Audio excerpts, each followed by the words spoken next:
What's going on, guys? JSGC here, back again for another video where today we're going to be having a look at my predictions that I did for Premier League match day number 38, and then we're going to summarise the season. So before I do crack on with this video, make sure, like always, if you are enjoying the content, then do subscribe to my channel.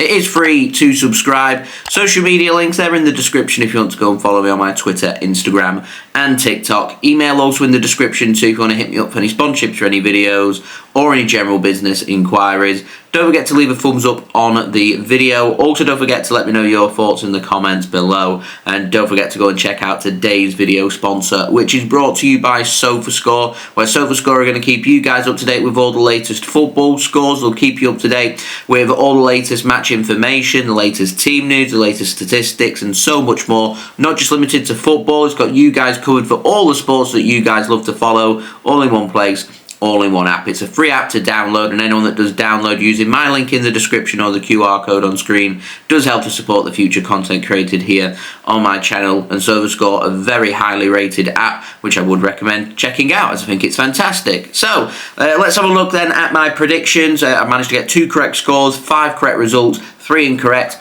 Not a bad match day from me at all. Rated myself a 7 out of 10. So having a look at my predictions, I had Bournemouth down as 2-0 winners against Leicester. That's exactly what happened. I had Man City down as 2-1 away winners against Fulham. Finished 2-0 to Manchester City. Not too far away. Threw a curveball. I said I'd throw a couple of curveballs out there. I had Ipswich down as 1-0 winners against West Ham. West Ham have got nothing to play for. Ipswich Town's final game in the Premier League. I thought they're going to be well up for that one. See if Ipswich can pick up a big 3 points. Not to be the case. West Ham did turn up and end up winning that game by 3-1. Again, just showcasing the golfing quality, really, between the 3 sides that have been promoted last season and the Premier League quality that's on offer from teams who have been in the Premier League for a very long time. And there is a huge golfing quality as far as I'm concerned. And that gap needs closing in, because at the moment it's not really that competitive. We're looking at back-to-back seasons where teams that have been promoted from the Championship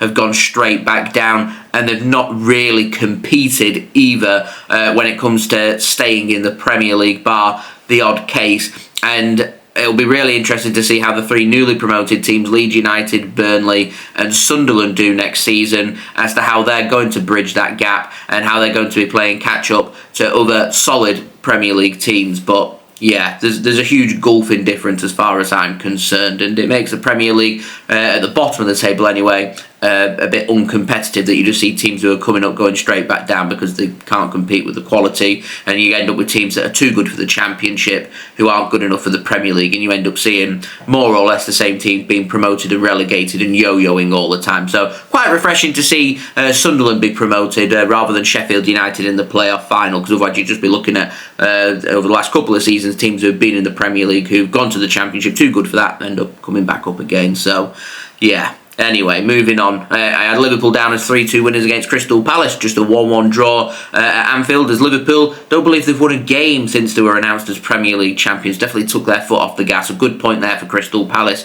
on the road to end the season, but Liverpool get to lift the trophy, so I don't think they're overly that fussed. Probably didn't want to lose the game. Didn't do enough to win the game.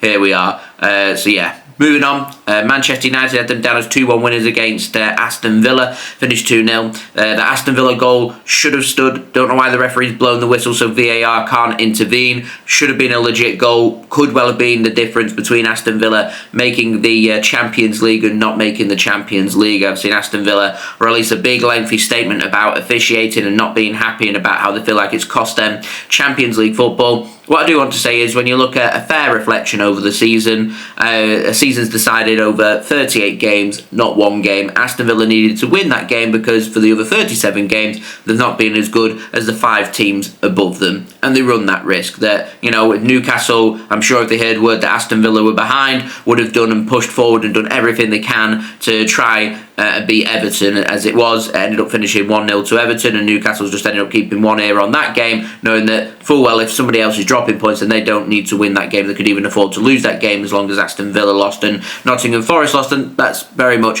what happened. A dodgy game to play from Newcastle, but I feel like Aston Villa haven't reached the Champions League because of the consistency of the 38-game season. They've not been as good as the other 5 teams above them. and they have to deal with that. So they need more consistency. So as it is for them, they drop into the Europa League. Same with the Nottingham Forest-Chelsea game. I had Chelsea down as 2-1 winners. That finished 1-0 to Chelsea. Thought Chelsea would win that game and make Champions League football. Nottingham Forest just towards the end, last few games, just they've run out of steam. They've not got enough to be able to compete with the teams around them, and ultimately it's shown. They still had a cracking season, managed to get Europa Conference League football, so European football once more coming to the City ground, and if Nottingham Forest can keep hold of the majority of their players and keep hold of the manager and continue to tinker with the team a little bit and add a bit more quality, there's no reason why Forest can't compete next season. There's no reason why they couldn't take the Europa Conference League very seriously and even go very far in that competition, maybe even win it. So we'll have to wait and see, but Chelsea, they make Champions League with that 1-0 win. They had Arsenal down as 4-0 winners against Southampton. That finished 2-1. Maybe a bit more dodgy of a result than what Arsenal were hoping for. I thought it'd be a bit of a formality for them, especially if they were to score first, which is exactly what happened. But fair credit to Southampton, they fought. And I have to say that if they'd shown the fighting spirit that they'd shown over the last few games to try and scrape and scramble the points needed to make sure they weren't the worst ever Premier League team, then they could have put up a bit more of a fight to have stayed in the Premier League. I'm not saying that they'd have stayed up, but it could have been a bit more competitive, because I look at it and think Southampton now are the second worst Premier League team that the Premier League's ever seen, which, not a good title to hold. Could easily have been the joint worst, though. Anyway, moving on. I thought Spurs would have a bit of a hangover. My only surprise from that game was they took the lead against Brighton at home. No surprise that Brighton went on to win the game by 4-1. Unfortunately for Brighton, because Chelsea have beaten Nottingham Forest, they're into the Champions League. They've not dropped down into 7th, which means regardless of what happens in Chelsea's Europa Conference League final midweek, it's going to have no impact on what happens in terms of 8th spot in the Premier League. And Brighton, who finish 8th, aren't going to be in Europe next season. And then in the final game, 1-1 between Wolves and Brentford. I didn't know what to do with it. I thought in my predictions I might put it down as a 0-0, but I'll go with a score draw 1-1. And it paid dividends because I got a correct score there. So 2 correct scores, 5 correct results, 3 incorrect, 7 out of 10. Not a bad end to the predictions for me. So just to very quickly summarise, Liverpool, champions, lift the trophy on 84 points. Low points tally. I'm certain that if Liverpool needed more and they had teams chasing them that have picked up the results that were needed, ultimately they've not needed to pick up more than 84 points. And I look at Arsenal finishing on 74 points and thinking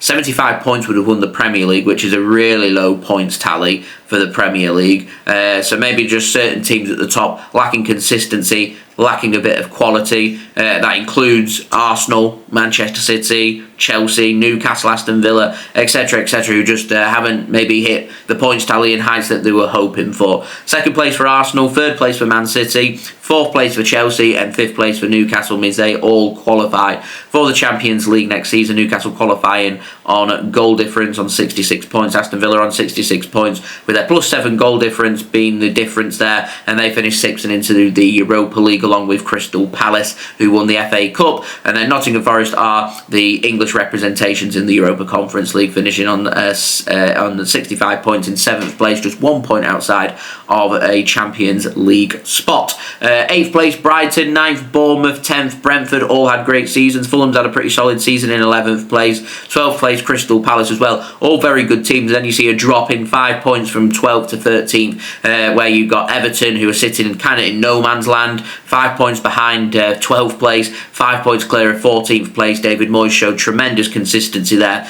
with Everton, and I'm sure they'll be using it as a glimmer of hope to try and push for a top half finish next season, as of course Everton have bidded farewell to Goodison Park last weekend, and they're going to be playing at the Bramley Moor Docks in their brand new stadium from next season, so it'll be interesting to see how that works for Everton. West Ham in 14th place, Manchester United in 15th place. They've lacked incredible consistency, a really unsuccessful season for them. Trophyless 15th place. They seem to be back in Ruben Amorim. He's going to have to get off to a very good start, because I can't imagine United are going to wait maybe more than 6 to 10 games next season. And if Manchester United aren't probably sitting in the top 4 in them 6 to 10 games, I can see Amorim being sent on his bike and on his way, and they're going to trust him with a huge summer transfer window where I'm sure they're going to chuck a lot of money trying to bring players in to try and improve. They're already doing that with Matheus Cunha. He's going to be signing from Wolverhampton Wanderers for them. So yeah, Wolves finishing in 16th place on 42 points. Tottenham Hotspur win the Europa League. They're in the Champions League. They finished on 38 points, not even hit the 40-point barrier. They finished 17th.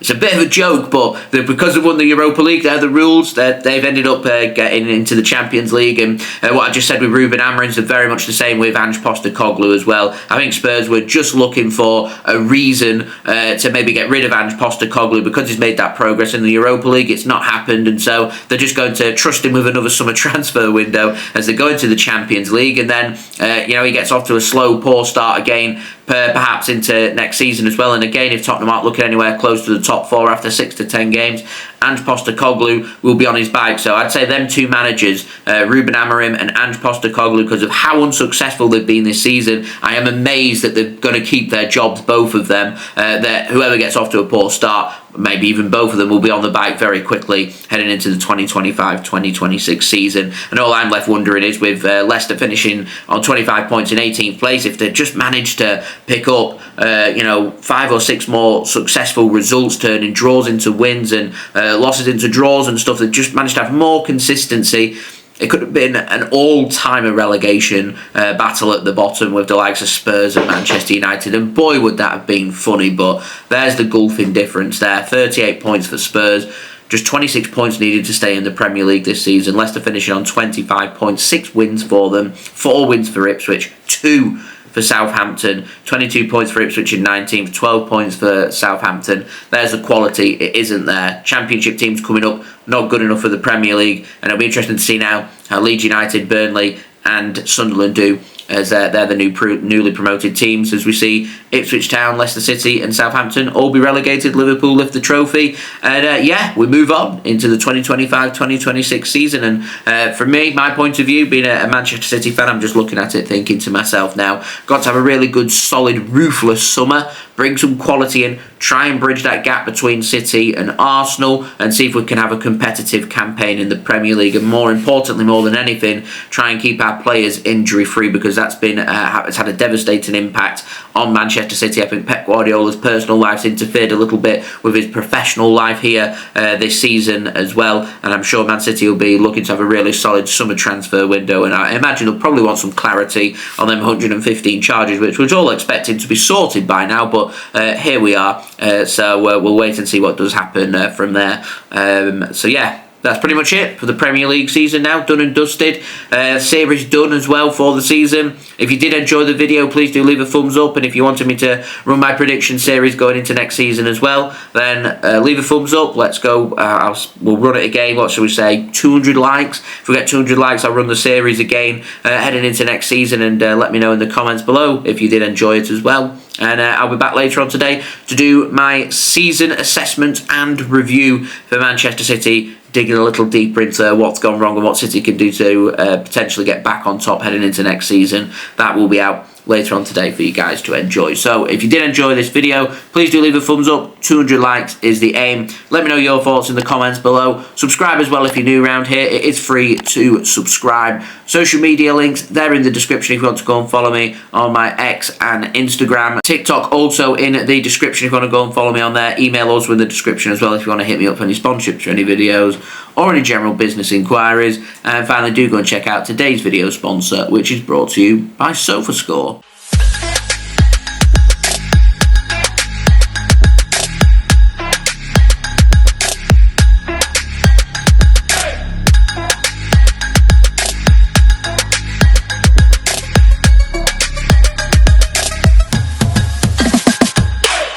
And I'll see you all again for my season review later on today. So I've been JSGC. Thank you everyone for watching. Hope everyone is safe and well. Peace. Ciao for now.